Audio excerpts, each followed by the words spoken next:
Hello dear learners, welcome back to my channel. आज हम लोग एमसीक्यू बेस्ड एग्जामिनेशन की प्रिपरेशन स्ट्रेटजीज के बारे में डिस्कस करेंगे। एमसीक्यू बेस्ड जो एग्जामिनेशंस होते हैं उनको प्रिपरेशन करने की strategies they are little bit different from subjective exams preparation. MCQ preparation exam में आपकी speed, accuracy, concept clarity, elimination techniques, इन सब का प्रॉपरली टेस्ट होता है। तो आइए जानते हैं हम किस किस तरीके से अपने एक्यूरेसी को बढ़ा सकते हैं। While preparing for MCQ type examinations, you have a very strong grip on the concept.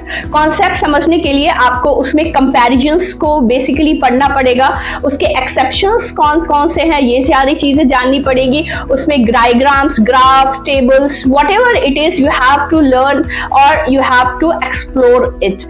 आप क्योंकि क्वेश्चन जब भी MCQs में बनते हैं तो exceptions, applications और उसमें both, none इस टाइप के क्वेश्चंस में जरूर ऑप्शंस मिलते हैं। तो उस टाइप के क्वेश्चंस को सॉल्व करने के लिए आपको कॉन्सेप्ट का A to Z पता होना चाहिए। Practice maximum number of MCQs।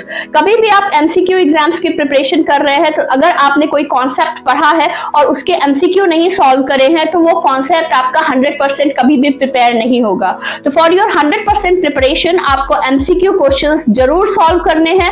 कोई भी कॉन्सेप्ट छोटा बड़ा कुछ भी आप पढ़ते हैं तो उसके MCQ को साथ के साथ में सॉल्व करते चले, और जो MCQs आपसे नहीं बन पा रहा है उसको कहीं जरूर नोट डाउन कर ले कि ये मुझसे गलत हुआ था और इसका ये करेक्ट आंसर है। Elimination technique is also very important. कुछ ऐसे क्वेश्चंस होते हैं जिसमें एलिमिनेशन टेक्निक को आपको यूज करना है।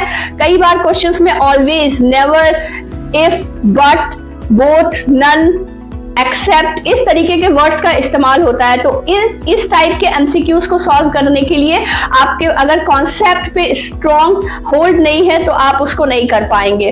Always work on your mistakes. हमेशा हमें अपनी गलतियों के ऊपर काम करना चाहिए और आपको पता है अगर यहाँ पे मेरी मिस्टेक्स हो रही हैं तो उनको कहीं नोट डाउन करिए और उसके ऊपर वर्क करिए। Consistency is more important than studying for long hours randomly. Daily smart practice, revision and analysis leads to success in MCQ examination. So learners, keep practicing, stay constant and trust the process. Thank you for watching. Thanks once again.